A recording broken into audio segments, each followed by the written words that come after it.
So I'm waiting at the end of the driveway with my daughter. Bye, Jaylene. Bye. Say bye. Love you. And she's getting on the school bus. So every morning we wait for her school bus to come. I wave at the school bus driver, and then I head off to work. And so today's Friday. I believe today's the 6th. Bye, Mr. School Bus Driver. Bye, daughter.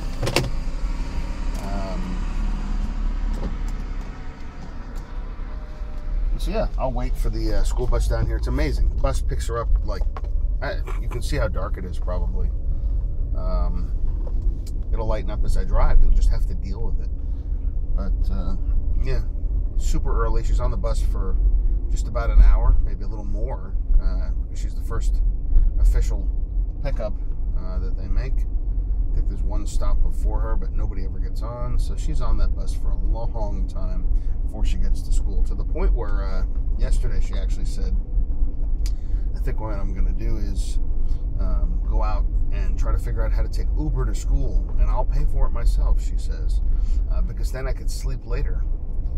And yeah, so right, junior in high school, already trying to figure out how to work the system. Love that she's a non-malicious hacker. Love that she's got that creative thinking, doesn't settle for what's just going on right now. You know, hey, raccoon, first one I've seen in the neighborhood in a long time.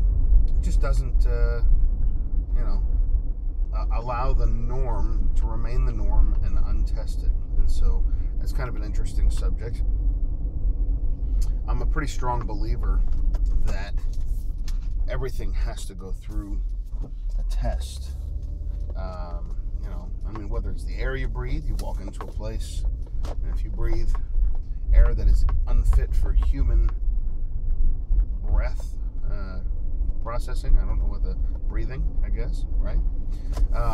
You walked in, there was ammonia in the air or something like that, you would know immediately that it's not right. And so you instinctively, whether you know it or not, you're testing that air for quality and all of that. And so everywhere we go, everything we do, we sort of put things to the test. And some folks will take that further than others.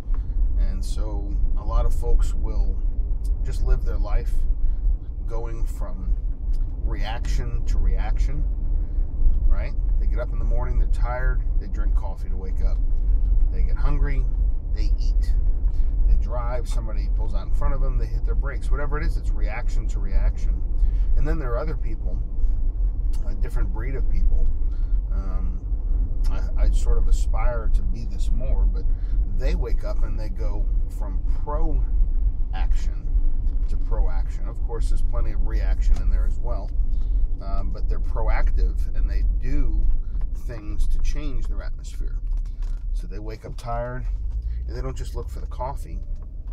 They think, well, I could have coffee, I could have a piece of fruit, I could maybe take an energy drink or something. They just sort of hack the system a little bit, and they say, man, what's the best thing that I can do now?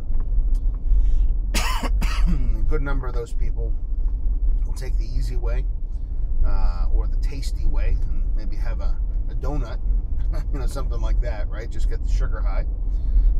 Then there's another group of people who go out and spend hours upon hours on the internet trying to figure out what supplement is the best one to take for energy, and should I take ginkgo biloba before I go to sleep, and magnesium so I sleep better, and wake up and then down 10,000 milligrams of vitamin C along with an antacid. Who knows? I don't know. I'm just making stuff up as I go here.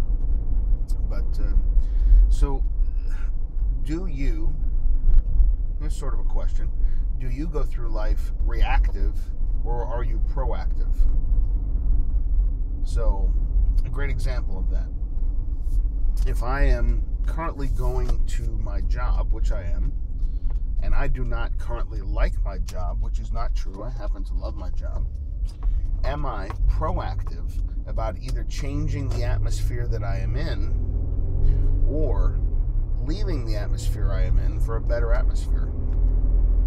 or maybe changing myself so that the atmosphere is just more aligned with who I am and what I can do. Now, it's much harder to change yourself. You know, they say a habit takes 45 to 60 days to either break or form. And so, you know, I guess you could change minor things. Oops, sorry about that. It's really, really foggy. And so the windshield wipers are going on. Sorry for the noise. Yeah, so after 45 or 60 days, you can break a habit like, you know, every time I get up, I scratch my nose or something like that.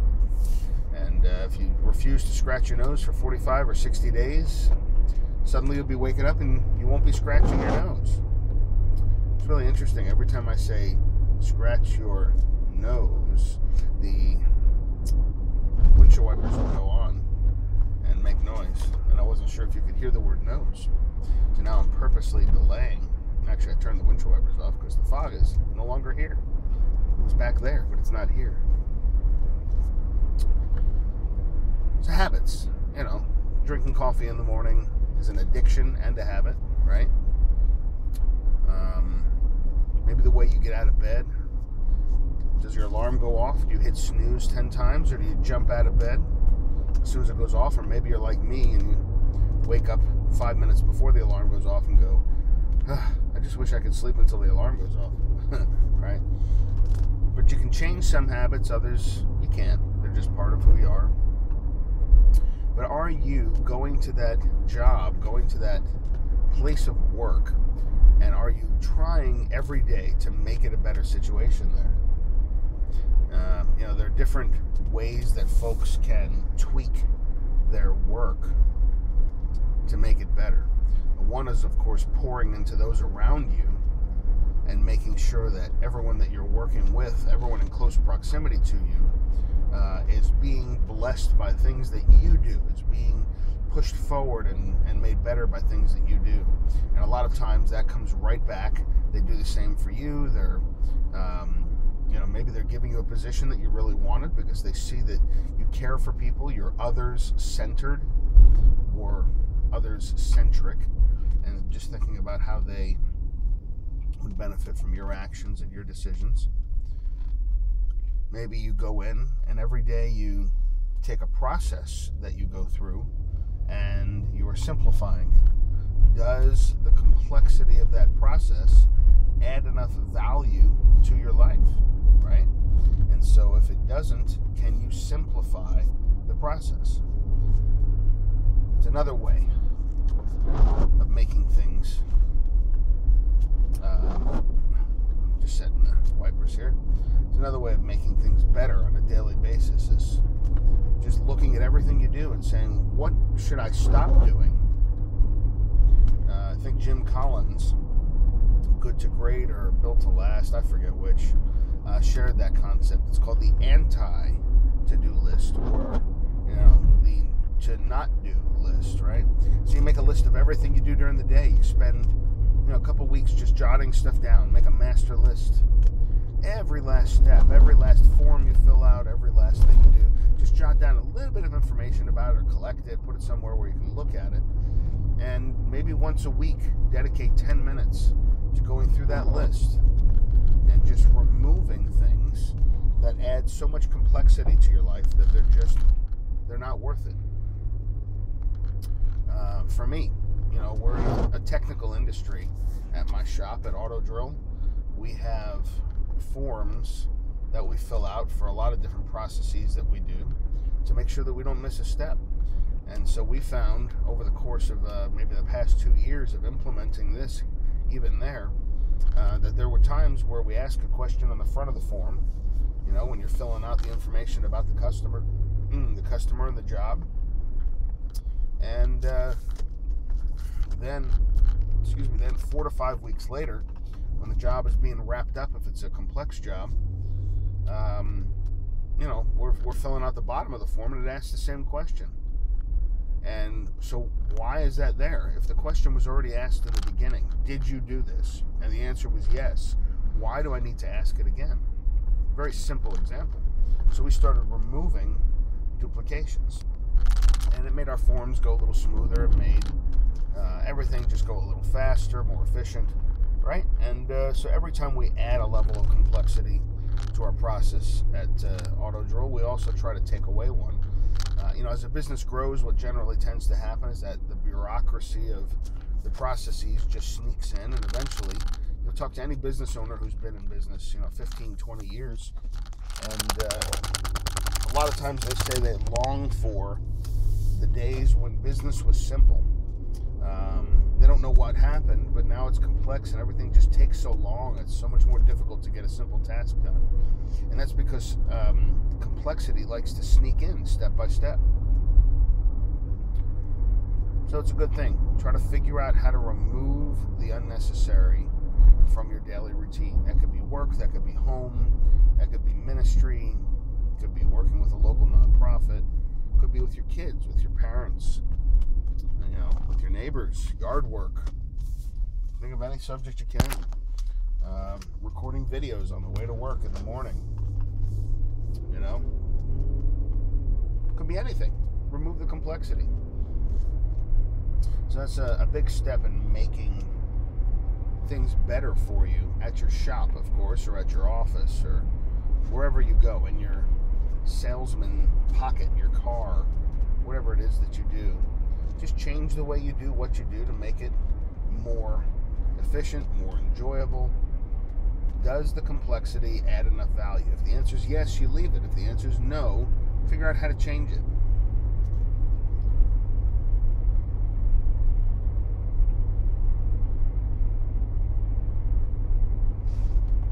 So now you're at your office. You're looking over all your stuff.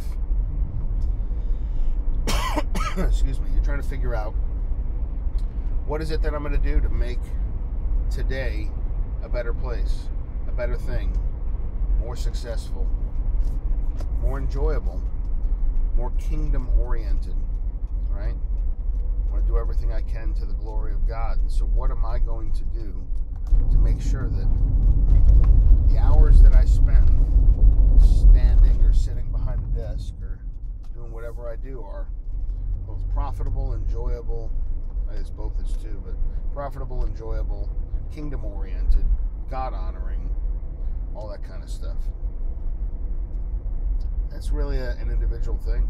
I don't know what's going to go on in your life. I don't know what your mission statement is. I don't know why you exist, why you were created, what it is that you have a passion for.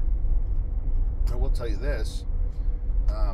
I don't know very many people who can answer this question, and that is, if I walked up to you and said, what do you really love to do? What's your most enjoyable activity in life? Somebody may say sailing or fishing or talking to people. You might be a social addict like I am. Whatever it is, what do you enjoy most? Make a list of those things. Chances are the essence of what you've been created to do in this world is represented in that list, right? So for me, I like to spend a lot of time with people. I like to talk to people. I like to get to know people and share and, just look eye to eye with another human being and find out who they are. There's a complexity that I want them to know about me, and there's a complexity about them that I'd like to know. And so it takes a lot of energy sometimes. Some folks are very easy to do that with. Some are very difficult. Some people don't want to, of course, and they shun it. But those who are willing, I connect with, and I enjoy it. But then after a couple of hours of that, there are times where I just love to have solitude and silence, or at least activity where other people are not involved. And I'm not sure if that's a refueling or recentering or whatever it is, but a lot of times I'll spend those moments in my own mind just thinking and praying and focusing on what it is that I've been created to do. Why am I here? Why am I going to this next meeting? What's the purpose of it? How can God use me in that? Maybe God's going to use someone else to work on me. Maybe it's my turn to be chiseled and shaped and sharpened, right? And so I think about those things. I spend those times. I love doing this type of stuff, teaching, if you will. I'm not a great teacher in many ways. I don't fit the mold. But I like sharing. Love just helping other people become better at who they are and what they're called to be. And so I think that's all part of the pattern of how I live my life, right? Those times alone, I sharpen myself. I think about things that would affect me and others, and then I go back and do that eye-to-eye thing with folks, have a great relationship with other people, and pour that stuff out into their life, hopefully bringing benefit to their life, right? If I could say anything to you right now, I'd say I'd love to help you figure out what your calling is in this world and how you can fit yourself into that calling and be all that you can be, like the Army would say. What did God create you to do? What are you gifted to do? So what I enjoy doing is often what I'm gifted at doing. There are lots of things that I don't enjoy doing that I'm also gifted at. Does not mean that I can avoid them. You know, if God puts you in a situation, you do what it is that you're supposed to do, regardless of your feelings, you know, your emotions that would try to cripple you. You step out. That's what faith is about. You're stepping out. Hey, look at that button that's still on. So there's a story about a woman. I forget who she is. I just read about it 2-3 days ago. And she was, I forget what she was doing, some activist type movement for the church or for the less fortunate, maybe orphans or something like that. I forget what it was. But she said, God, please don't ever make me a public speaker. I'd like to work behind the scenes and just do everything that I can do to, you know, get everything done that I can. And it turns out that after about 10 years of doing that, her organization and her efforts had become so successful and so large that she was being called to rural, you know, bush churches, if you will, in Africa. And they wanted her to run these women's meetings. And guess what she had to do? She had to speak. She had to present in front of these people that she really didn't have much in common with culture-wise, that, you know, there's a million different reasons why she didn't feel comfortable with these folks. And yet she was able to go in there and speak up a storm and change people's lives. And so she still's not comfortable. She still doesn't think it's part of who she was, but she knows it's part of who she is and what she needs to be. So I'm at work. I'm tired. I'm going to go inside and feed my addiction with some coffee. I don't know if I'll ever share this, but it's recorded now. Yep, I'm just going to press this little green button.